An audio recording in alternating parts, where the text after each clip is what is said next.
Hola, estamos en Punto Crítico, programa de televisión de la Unidad de Medios de Comunicación de la Universidad Nacional de Colombia, y yo soy Carlos Alberto Patiño Villa, profesor titular.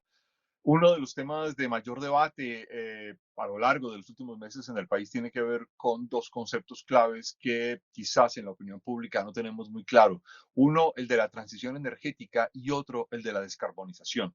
Y obviamente esto pues ha generado una serie de implicaciones económicas que los colombianos han visto a lo largo de las últimas semanas de manera bastante contundente.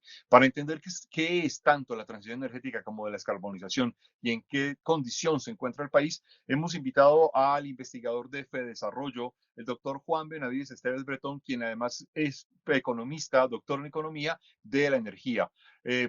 Doctor Benavides, muchas gracias por estar con nosotros en Punto Crítico.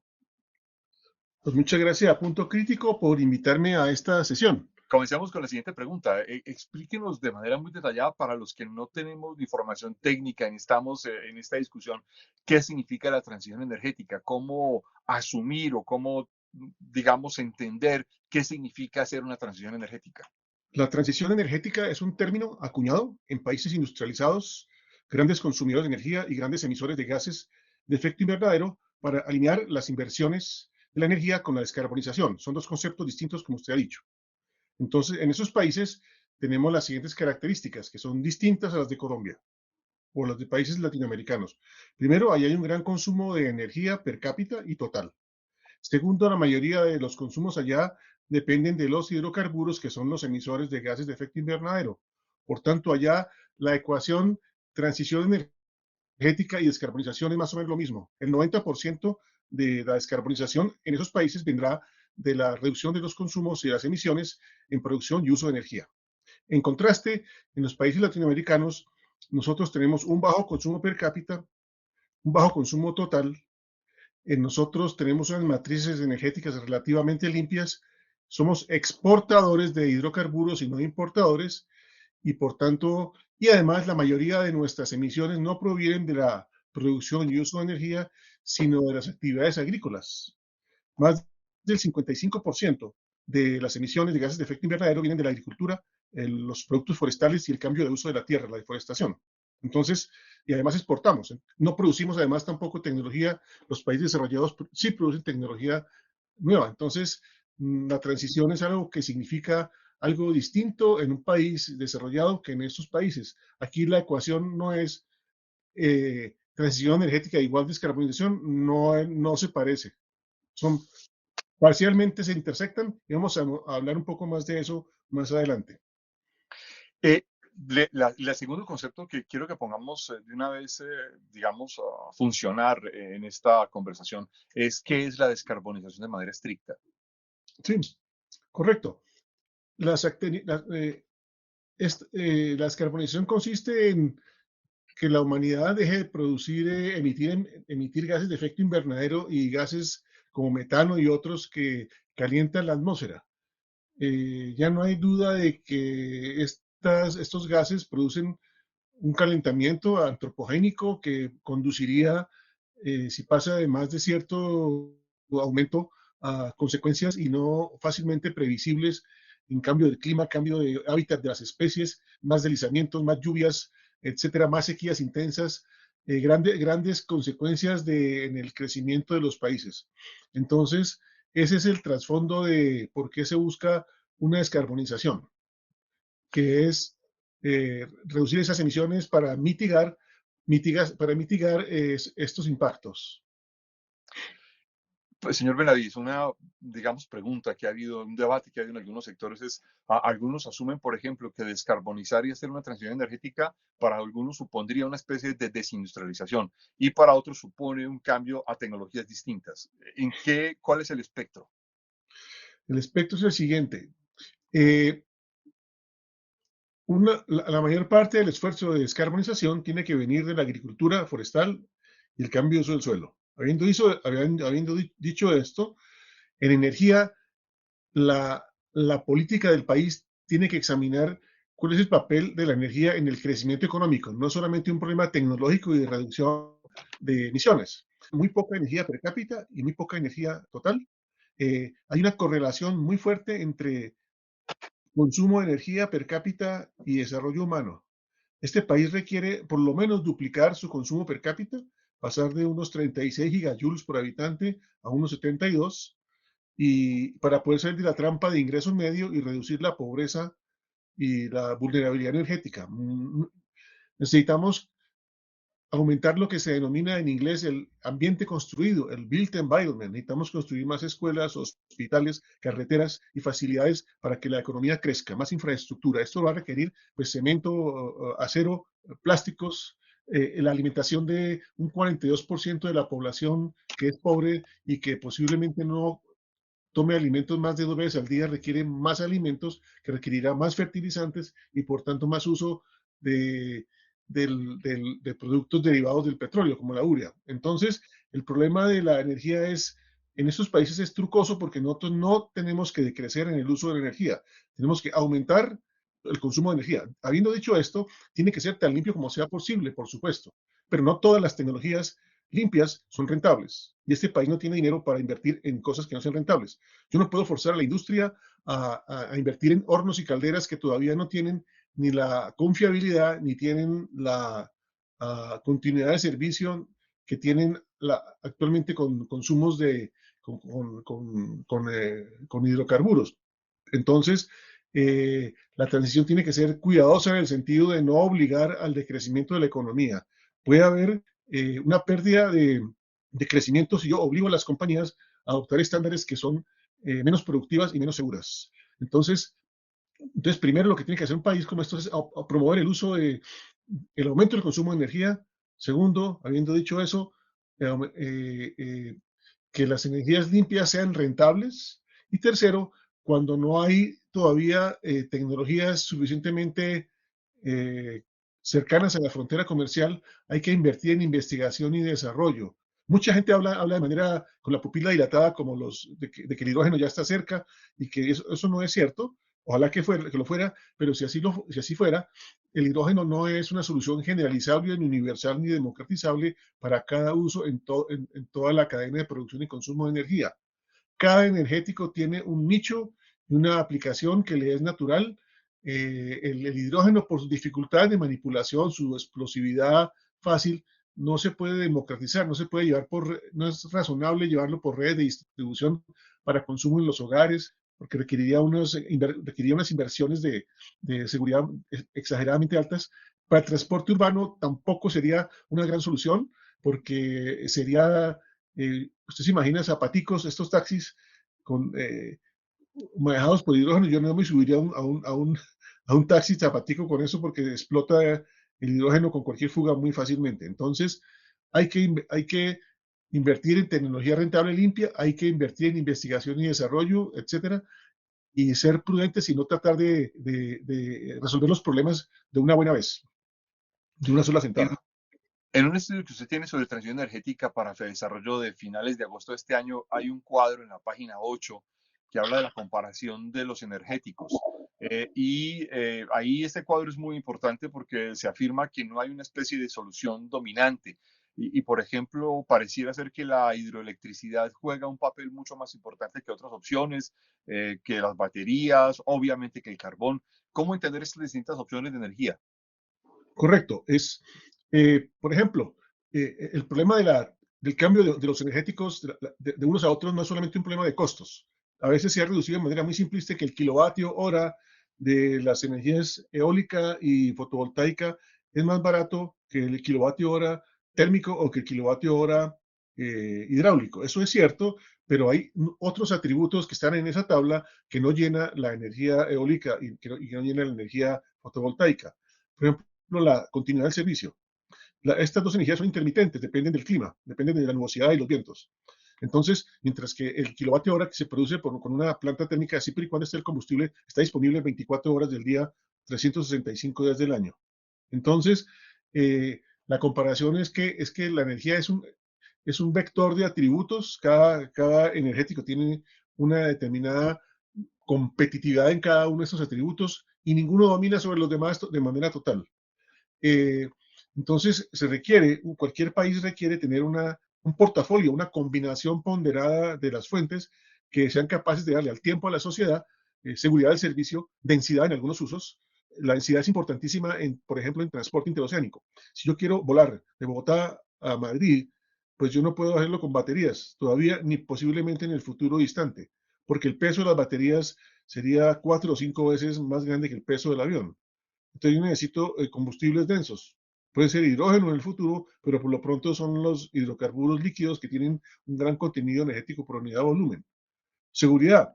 Yo no puedo disponer en la generación eléctrica solamente de energías intermitentes por barato que sea unitariamente su costo de producción, sino tengo que tener continuidad de servicio. Entonces, y las hidroeléctricas con embalse, que es una batería natural, lo pueden hacer, pero si yo quiero a la fuerza forzarle la mano a la generación y meter a ultranza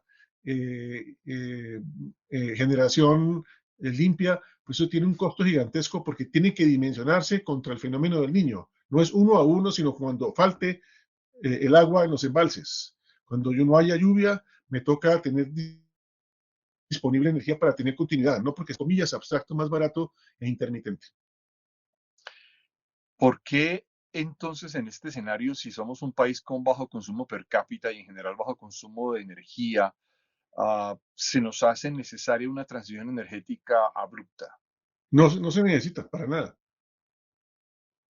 ¿Esto es más una invención política? Sí, se requiere es aumentar el consumo de energía y ser ser responsables con ese aumento de consumo de energía per cápita, aumentar el capitalismo. Nosotros tenemos que hacer una transición a nuestra manera, digámoslo de esta forma. A nuestra manera consiste en saquémosle ventaja a ese eslogan mundial, a esos apremios de las economías mundiales, de las economías desarrolladas, y entonces invirtamos en eficiencia energética.